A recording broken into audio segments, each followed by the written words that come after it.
สบายดีหมดทุกคนเลยที่กำลังติดตามคลิปวิดีโอมาโนดอยู่เนาะมาโนดจะพามากินอาหารเกาหลีแต่ว่าอยู่เมืองมังกรประเทศจีนนั่นเองเนาะโมเมนต์อยู่ประเทศเกาหลีเด้อเมืองนี้มันจะเขาห้องว่าเป็นทางภาคเหนือมันจะใกล้กับหรือว่ามีไซแดนที่ว่าติดกับประเทศรัสเซียเนาะแล้วก็ประเทศเกาหลีเหนือแล้วก็อยู่ใกล้กับญี่ปุ่นและเกาหลีใต้กันอีกถ้าผู้ใดเคยมาทางภาคเหนือของจีนนี่จะรู้สึกเลยว่าอิทธิพลอาหารเกาหลีนี่จะหลายเพราะว่ามันกับคล้ายๆว่าคนเกาหลีเขาก็มียูนิสัดส่วนหลายแล้วอีกอย่างคนจีนที่เป็นส่วนเผ่าสัญชาติจีนแต่ว่าเป็นส่วนเผ่าเกาหลีเกาหลีเช่นเดียวกัน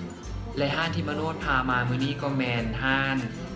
เป็นเจ้าของห้านเป็นคนชนเผ่าเกาหลีเนาะแล้วก็อาหารรสชาตินี่จะเป็นรสชาติที่ว่าเป็นต้นตำรับเลยต้นตำรับอาหารเกาหลีซึ่งว่าอันนี้คอนเฟิร์มจากหมู่เกาหลีที่พามากินเนาะ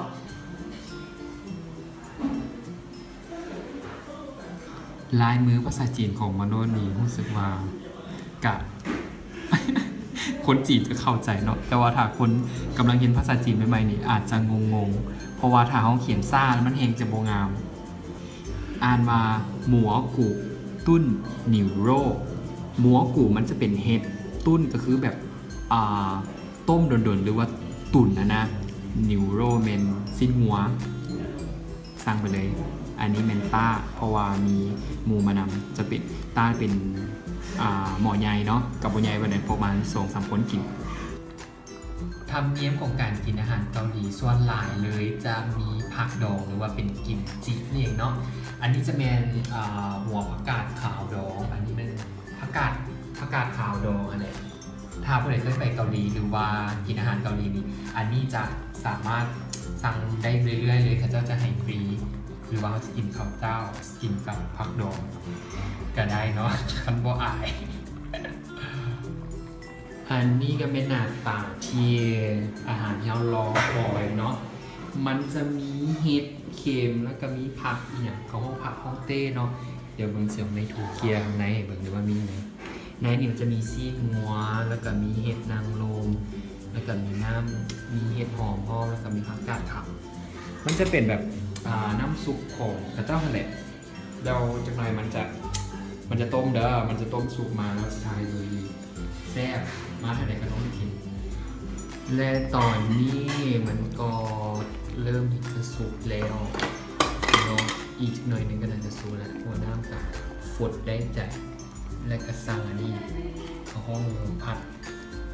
ขอนมีใส่กับอีหยังว่ากระช่องอย่างว่าเนี่ยแต่ภาษาจีนห้องมันเหนียนเก่ามันที่เป็นแบบคือแป้งอะนะนี่ก็เป็นแบบเต้าหู้มีเป็นแบบสูตรเกาหลีเลยเด้อตอนนี้อาหารก็เริ่มเข้าทีแล้วเนาะอันนี้จะเป็นซีนัวเด้อพักที่เขาเดี๋ยวว่ากันไปแต่ตอนนี้เนาะมันจะเป็นแบบรสชาติมันจะเป็นแบบกลมๆเนาะเห็นเขาจะมักว่ากลมๆจะไม่ยังรสชาติกลมๆ มันจะเป็นนัวๆออกหวานๆหน่อยนึงซึ่งเป็นรสชาติของเกาหลีกันเลยมาลองชิมก่อนเห็ดเพื่อนทำเนาะแต่ที่จริงคนไม่ได้มักเพื่อนเด้อขอบใจสำหรับการติดตามและก็อย่าลืมติดตามวิดีโอต่อไปเด้อว่ามโนสิพาไปใส่อาจจะเป็นการไปลิ้นไปเที่ยวไปกินไปช็อปหรือว่าไปโฮมเฮียนเนาะติดตามตอนต่อไปขอบใจสบายดี